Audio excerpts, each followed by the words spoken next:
Yang bikin kasihan Pak Jusdi, wat ma'annu, sudah tenang, sudah PW.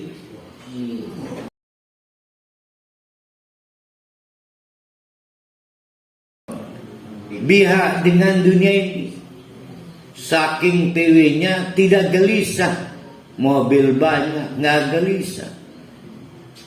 Padahal mah kalau kita mengacu pada cerita kemarin, ada orang meninggal. Setelah dihitung di jumlah jamblek, meninggalkan kekayaan setara 6,4 miliar. Nah, anak-anaknya berebut waris. Kalau kita punya anak soleh, pasti anak-anak tuh penuh tangis, ya Allah, kelipe akeh temen bapak ninggal akan berebut tuh tadina wakaf bekal sangu akhirat.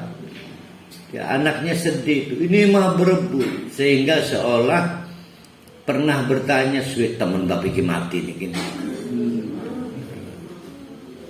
6,4 miliar. Barang saya hitung ternyata jauh kali dari ekspektasi anak-anaknya. Karena ibu kandung dari almarhum menerima 960 juta. Istrinya untung cuma satu. Istri 630 juta. Anak lelaki 510-an. Anak perempuan, anak lelakinya 6. Anak perempuan dapat 299, tetap keakehan banyak. Nah, kalau kita punya anak soleh, pasti anak itu mikir, Allah kerunyanya, pasti abah itu kurang bekal ke akhirat, belum sempat diinfakkan, belum sempat diwakafkan. Maka kata ahli waris, thanks, terima kasih ayah, engkau ayah terbaik karena meninggalkan peninggalan warisan yang menyenangkan. Padahal ayahnya barulah kerasa barang-barangnya ketinggalan. Jadi ada peninggalan, ada ketinggalan, baru kerasa ketinggalan. Nah, orang-orang yang tidak memikirkan akhirat itu berpotensi ketinggalan hartanya. Sebab kalau orang itu fokus pada akhirat, pasti tinggal sedikit yang diwariskan, pasti. Karena gugup menghadapi akhirat, maka secukupnya doang dengan anak. Yang lebih banyak belanja investasi akhirat, diwakafkan ke organisasi Islam, ke pendidikan Islam, ke lembaga-lembaga Islam, diwakafkan. Kan nyatanya tidak. Nah, mereka orang-orang yang tidak fokus pada akhirat itu, Pak Rusdi, watma'annu biha, PW, merasa nyaman dengan apa yang ada. Jadi indikatornya salah. Jadi ada orang yang indikatornya keliru, bahwa dia adalah orang yang disayangi Allah karena kaya. Maka yang tidak kaya tidak disayang Allah. PW dia di situ. Walladzina hum an ayatina ghafilun. Kesimpulannya itu semua karena mereka itu adalah orang-orang yang ghafil, lalai terhadap fungsi dan kedudukan alat-alat bantu namanya ayat-ayat Allah itu. Ulaika, mereka semua itu mawahum, tempatnya an-naru, di neraka.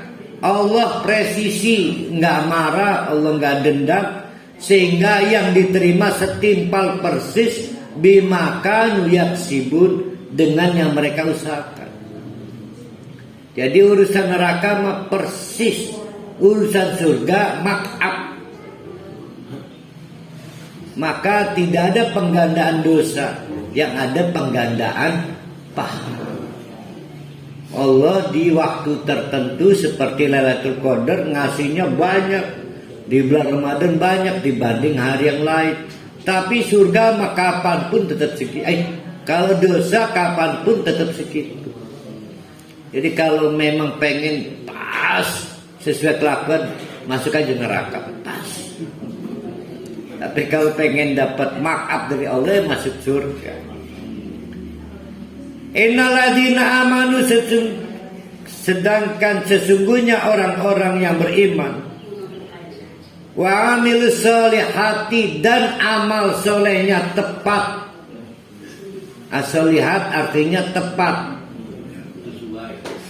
Tepat sesuai perintah Allah, tepat sesuai perintah Rasulullah, tepat sesuai contoh Rasulullah. Orang berbisahan bi afwahihim, tidak kreasi-kreasian, bukan barang baru. Karena dulu juga Abu Jahal, Abu Lahab memprotes Nabi. Biarkan kami kama abaan, kayak ngomong bengen. Ya, tradisi.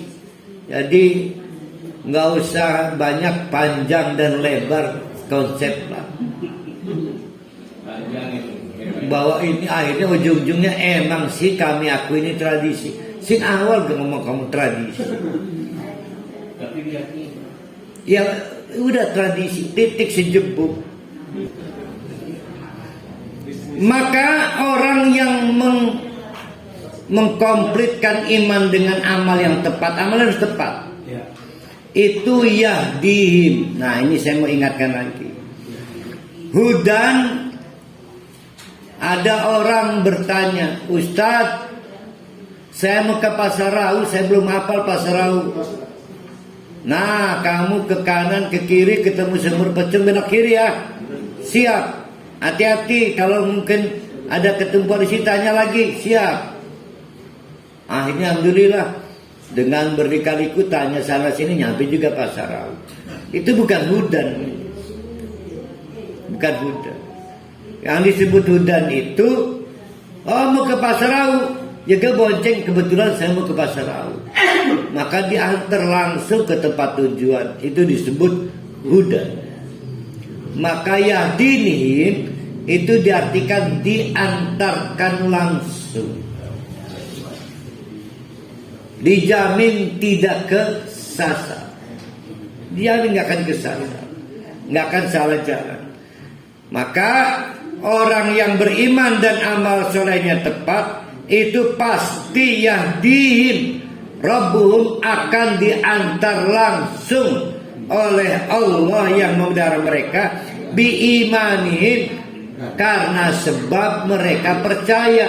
Yang gak percaya kan gak mau diantar, gak mau. Sekarang mah kebalik. Kalau saya pulang dari Pontang kan ada sih nyetopku, balik jam 10:30-11. Karena gak percaya, gak berani saya ditumpang itu mobilnya, karena tidak percaya. Pernah wong wadon ayu main tabur ngandel, wong ini kandang ngawur wong wadon nyetok 11 bengi deh. Tajri min tahtihimul anhar fi jannatin na'im. Mereka nanti akan ditempatkan di tempat khusus, patsus, namanya jannah. Jannah itu berasal dari kata janana, yang tidak dapat dilihat. Janin tidak dapat dilihat karena di dalam rahim. Itu janana juga. Jin tidak dapat dilihat.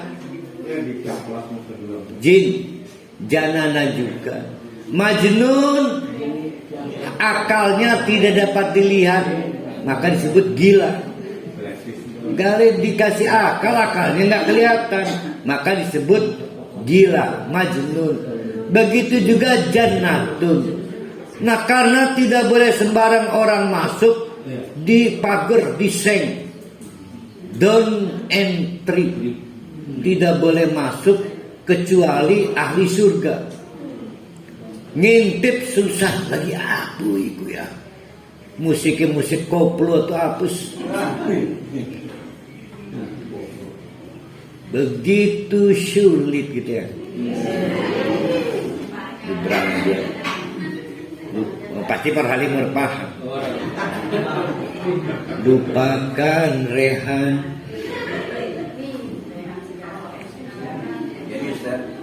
Dari dulu ya, itu kenapa disebut jannatun ya.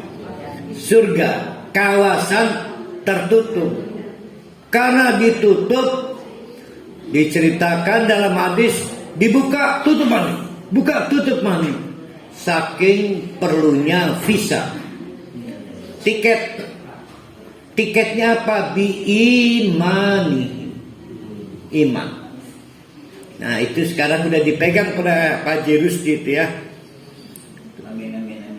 Nah, di dalamnya ada an-na'im, sighat mubalaghah, kenikmatan yang tidak ada habisnya. Na'im, jadi kalau fa'il itu berarti kenikmatan tidak ada habisnya. Yang di dunia ada habisnya. Ada habisnya, bisa karena barangnya susut, berkurang, basi, kadaluarsa, atau kitanya dibatasi dokter, kolesterol, segala nikmatnya berkurang. Jadi kalau pengen kenikmatan sebenarnya gancang mati, cepetan mati, gancang cepetan.